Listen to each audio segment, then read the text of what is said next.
Hello there, friends and sane persons, and welcome to another episode of Wednesday Whimsy.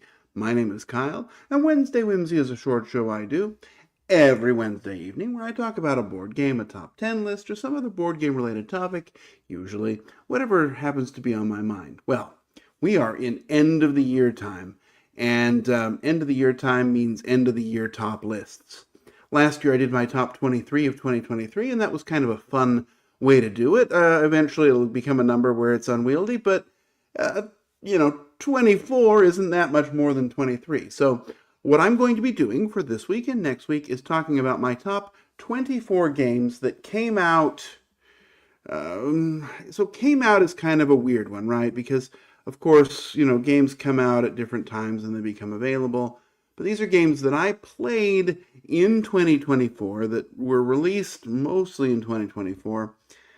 And yeah, I guess we're going to go at it like that. I'm going to tell you about them in my order from the number 24, best game of the year, to the number 1. I'm going to do 12 this week and 12 again next week. Now, these rankings aren't hard rankings. I mean, one of them just came onto the list because it came in very, very recently, but it's just such a fantastic game that I had to put it on the list. But it'll be at the bottom. Maybe as I play it more, maybe I like it more. There's some other games that I wasn't sure. I think I put like Forest Shuffle, I think was a 2023 game, even though I really liked it. And so I probably would have been on the list, but I think it might have been on my 2023 list. I don't know. It's these are the years when I played them. When they became available. So we'll take it from there and see where we go. And yeah, let's have fun. All right, so let's start off with number 24. Number 24 is one of those games that I was really excited about coming from Kickstarter. And it just arrived. This is the newest one on the list. And I've only played it a few times, but so far it's pretty fantastic. Not only, the gameplay is pretty good, but the artwork and the minis and sort of the world building are so fun that I just really don't know what else to say. The game is Barbaric. There's 3 sets. This is Barbaric Goal of the Grand Canyon. I think it's like Into the Grand Canyon is the version I have. It doesn't matter. Ultimately, these the minis here, I wish I could find a picture of one to show you. Maybe another Barbaric, if I can find one. Barbaric After the Apocalypse might have it. This one might have some more pictures, yeah. So these minis are fantastic. You've got these animals, and they're kind of a sexy animal, but and you've got these figures, and you're going to twist them on to these bases, and you're essentially doing almost a smash-up character building exercise, and when painted there you look even better. Mine are all painted. You've got this dog with a shield, and here it is on top of a whale. I've actually played with that combination. And you're sort of moving around on this board. You're fighting against a big monster that you cannot defeat, but by fighting it you might be able to turn it against your opponent, and ultimately you're trying to get into the center, get this nuclear core, and get out. Really, the delight here is all of the different special abilities, and you, of course, there are 3 sets. You can combine them all together. You're always going to pick one animal sort of character and one mount, and they're all really fun. There's one that's a giant goldfish. There's one that's a rubber ducky, and they have special abilities. And, the combat's all deterministic, but the way that they all kind of work together and the tactical maneuvering is just a lot of fun. I think this is one that probably would go up on my list if I'd played it a little bit more, but as it is, it's really good. I'll say that the solo isn't so good, but 2-player or more is really where it's at. So anyway, I'm going to try and go quickly on most of these, but that is my number 24, Barbaric. Let's go on to my number 23. 23 is Flock Together, the punniest game on the list. Flock Together is a light cooperative game, and I don't know where I land on the game. The gameplay itself is enjoyable.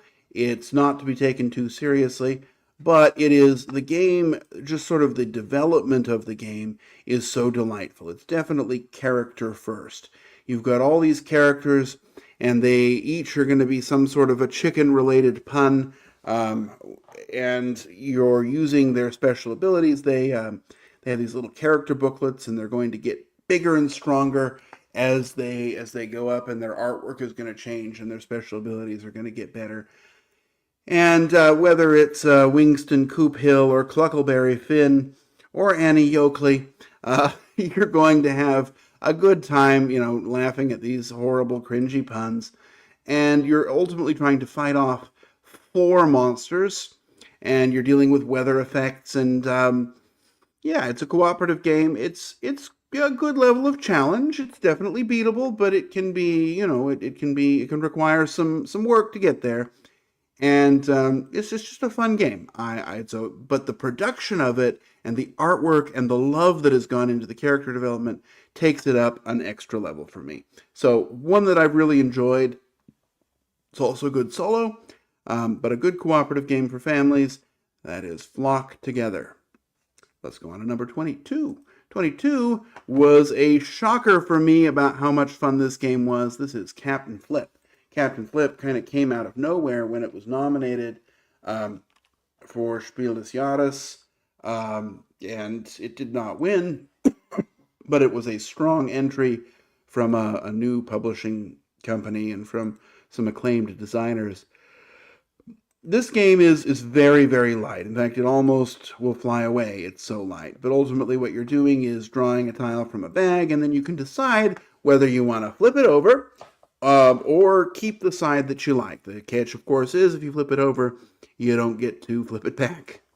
There's a possibility to bust. It could also just not be good, or it could be better than what you've got. Ultimately, you're trying to fill up these columns on your board. As soon as 4 columns are full, the game is over. You total up whoever has the most points. The game is lasting about 10 minutes at most. A great online implementation on Board Game Arena as well. One that I played a whole lot.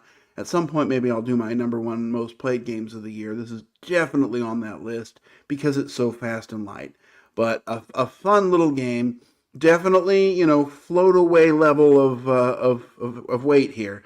But a lot of fun. Captain Flip. My number 21 is a game that is a remake of an older game. Re-implementation. This is Endeavor Deep Sea. It is an implementation of Endeavor Age of Sail. This time though, instead of slavery, we are just exploring the deep sea, which, is probably a more palatable and appropriate theme.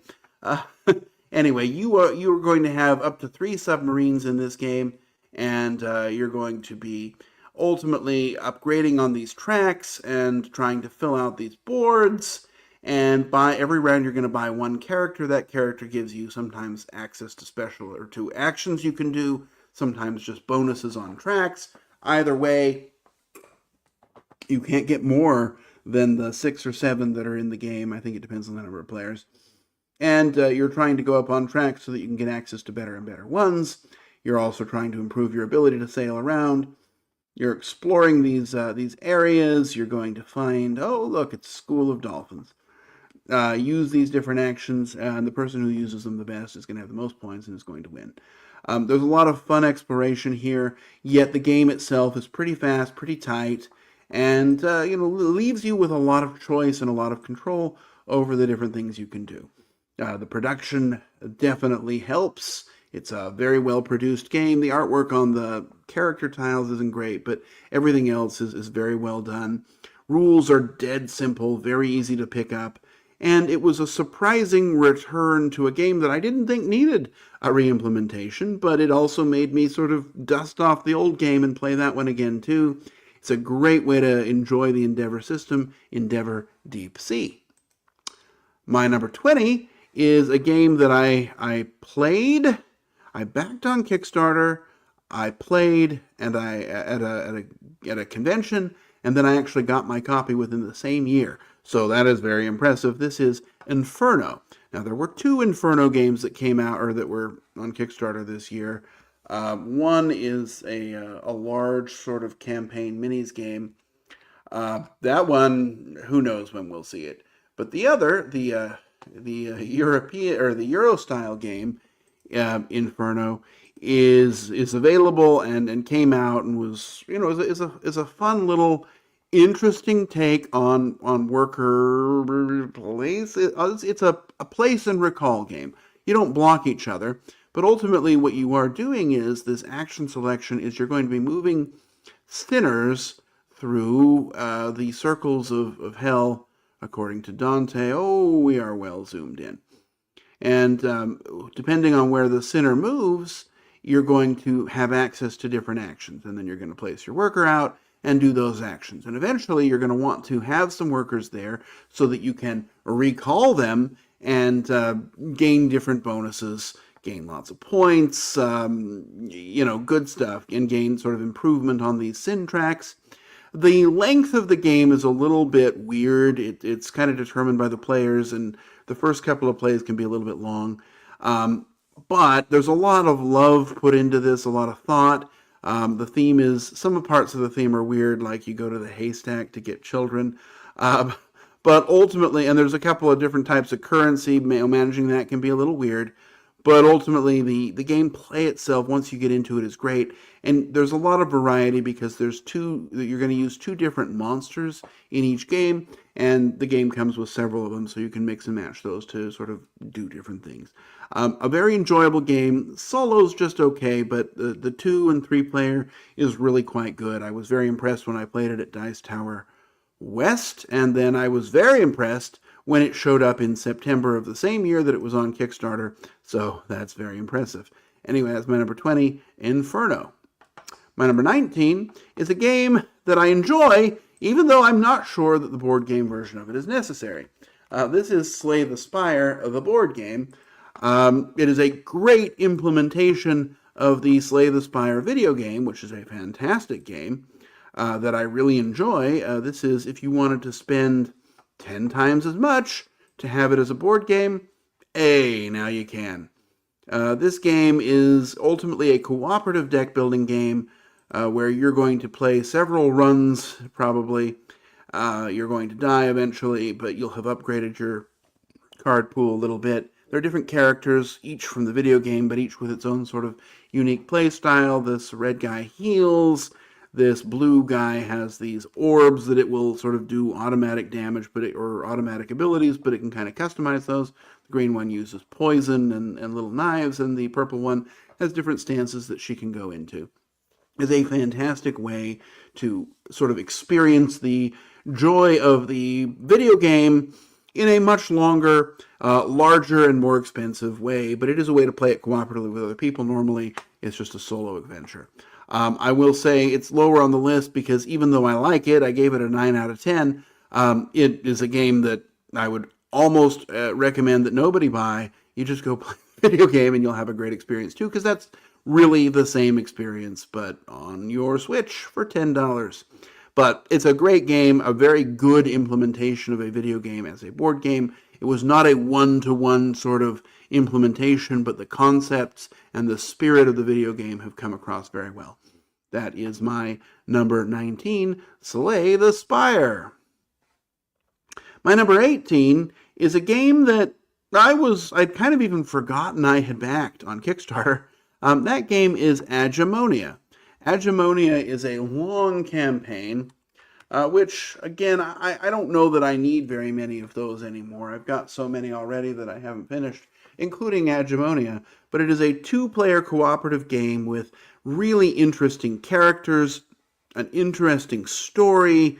It's a little on the long side, which is why I didn't end up. I was playing it with Victor, and he had to go back to Europe, and so we paused it and haven't picked it back up yet.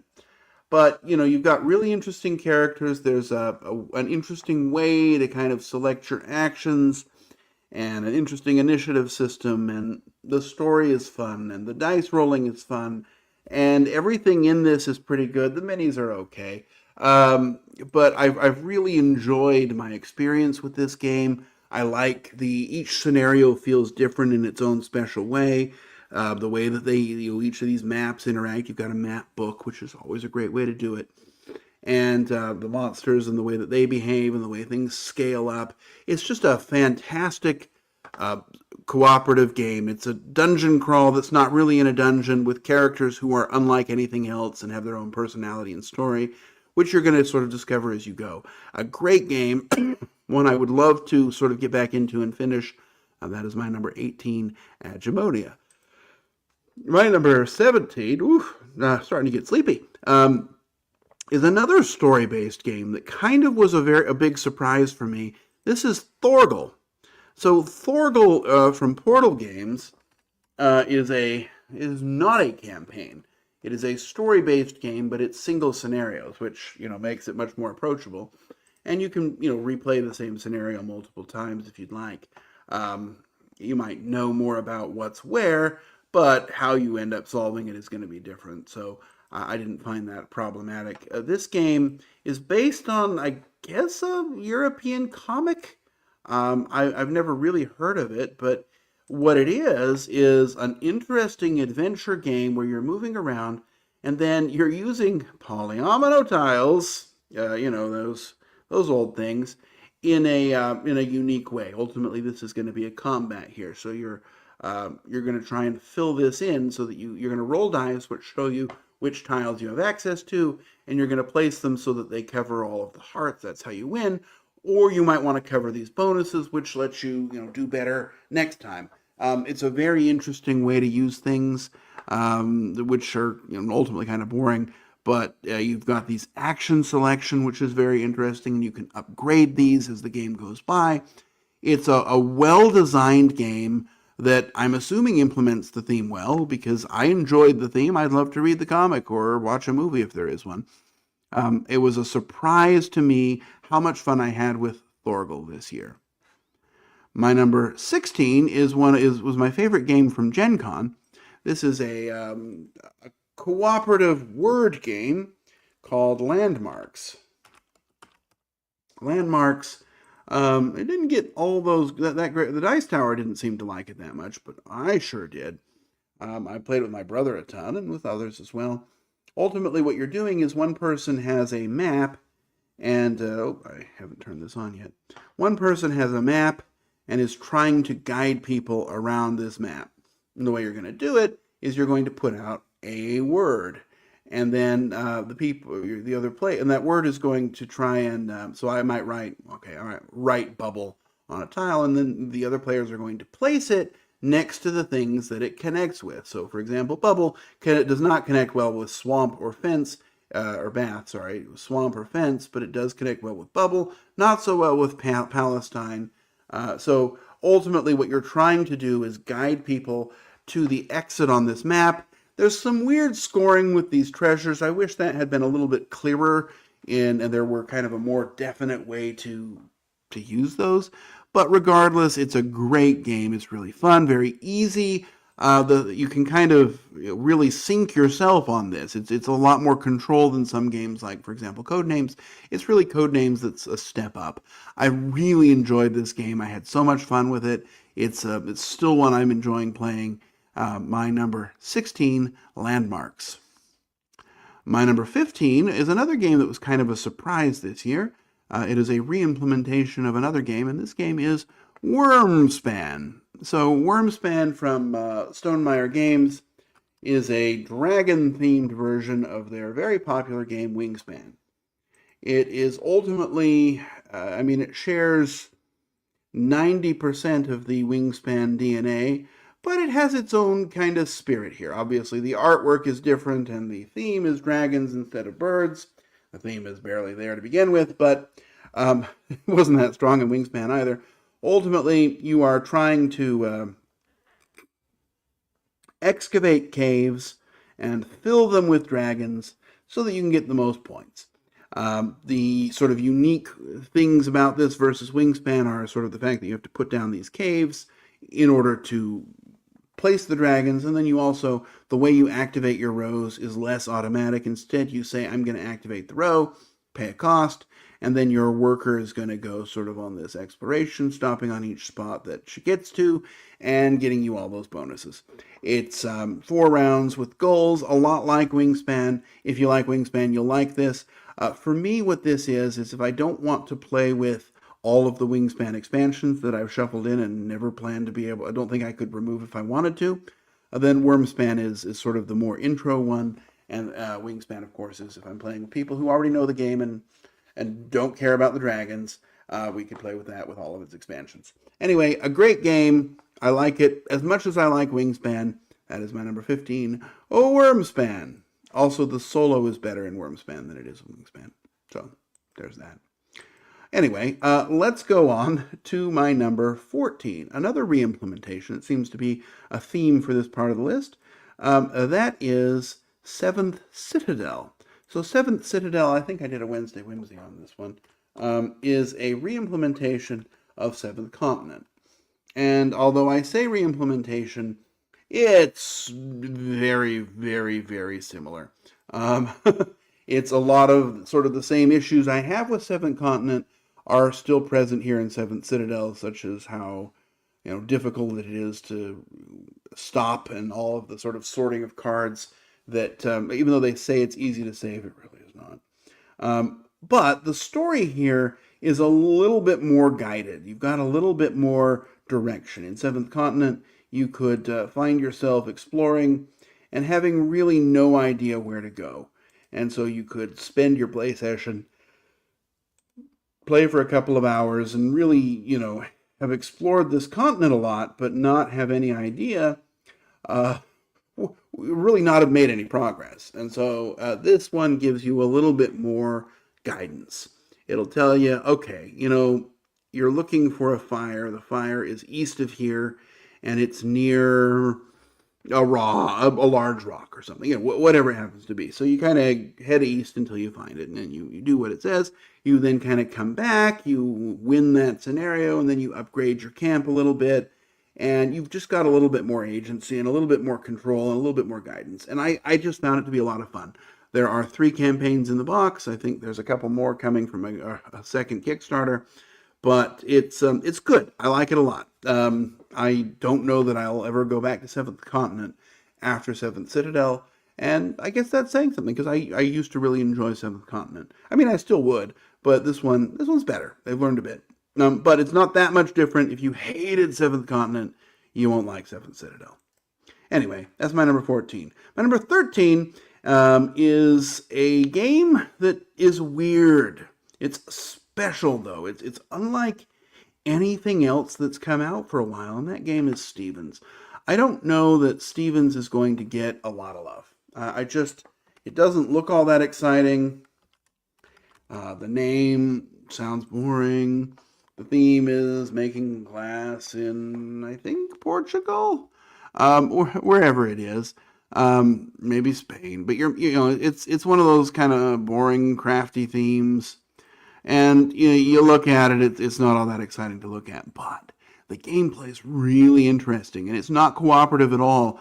But the way your turn is going to happen is going to benefit other people. Everyone is kind of working together and really setting the timer here on this game. What the kind of main thrust of the game is 2 parts. Well, you're upgrading your board, that's a part, but one thing you're doing is you are building these structures, whatever they're called over here, and when you do a resting turn, or when there's the end of the round, you're going to activate them and get a whole bunch of resources, which you're then able to sort of restock the supply so that the next round there's more stuff available for everyone. Additionally, you're also playing workers out on these sides, the left and right side, and whenever somebody takes an action that's next to workers, all of those workers are going to activate, even the ones of other players. And so, doing that, you're going to always build and chain and always have something to do. The rules are pretty easy, but it's just a great, interesting game that, although the theme isn't great and the look isn't great, the gameplay and the interaction and just the joy of this little game makes it something that's very dear to me. And even though I don't know if anyone else has played it other than me, um, I think there's just so many possibilities and options in this. I love the upgrading, and I love the sort of non-cooperative cooperation that happens because you've really always got something to do. That's my number 13, and the second to the last one from this list, Stevens. And the last one from this list is a game that, if we were to look at its theme, I would say no, thank you. If we were to look at the cover is like, oh, okay, but the gameplay is really interesting. That is Windmill Valley. So Windmill Valley is from a designer that has had really great games, both Barcelona and what's the other one? It's something for some reason I can't remember the name of the other one. It was Arborea, which sounds like it's Arboretum, but is a different game. Anyway, Windmill Valley. What you're kind of the heart of the game is you have this gear. Now, there's some weirdness about, upgrading letting water in and moving, how the gear gets moved. But ultimately, what you're doing is you're going to rotate the gear every turn, and you're going to do one of the actions that's sort of here in this center area. But the fun part is you can upgrade these, right? There's these little wheels, you've got a slot you can drop something in, and so you can do better and better actions as the game goes on. You can also combine, you might get an action that lets you do both. There's this weird market over here that, where's the weird market? The weird market is here in the middle. They're also building these windmills out, and by building the windmills, you're going to unlock different scoring bonuses. You're planting these tulips in your field, and the tulips are terrible. There's these cheap little cardboard things. Shame on the company for even producing those. You can buy, that's what Etsy's for. They promised to sell their own upgrades, but at Gen Con they forgot to tell anyone working at their booth, so I wasn't able to get them. But regardless, the game itself, even though these tulip things are just a shame, the game itself is really fun. You're building lots of combos. There's lots of ways to sort of explore your game and customize it for yourself. You can focus on one or two things, or you can try a bit of everything, and I've seen both work really well. The game length isn't that long. I find it to be a really enjoyable experience, and it's just another Euro game, but it kind of has its own wind, I guess. Anyway, Windmill Valley is a great game, and actually all of these games are great. Again, there's a couple of games that I couldn't decide whether they were 2024 or 2023. They weren't available by the time I went on the cruise, which is kind of my cutoff, and so games that would be on the list had I not considered them 23 games are, let's see, we had Far Away, we had Dragon Keepers, we had Mishwald. What's Mishwald? Forest Shuffle. Games like that, and then the Nar. Those four small card games would definitely have been on the list, but I considered them to be 23 games because they were largely available. I think I'd played many of them in 2023. Anyway, or at least by the cruise in early January 2024. But that's it for this week. I'm going to come back next week on Wednesday, and I'll tell you about the rest of the top games of the year. And then for the last Wednesday, which is Christmas. Am I missing a Wednesday? Let's look at the calendar here, Kyle. So yeah, we have this Wednesday is the 11th, and we have the 18th, 25th. Yeah, that's the last Wednesday of the year. I'll do my quarterly countdown, which everyone looks forward to, I'm sure. Anyway, we've already gotten along. It's already half an hour, and I'm hoping not to go too long. We're going to end it here. I'm going to wish you safe travels, courage when you need it. Go out and try some of these games, and, if you have your own top 24, I'd love to hear about it. Anyway, that's all. Thanks for joining me, and we'll see you back next week for another episode of Wednesday Whimsy. Bye-bye.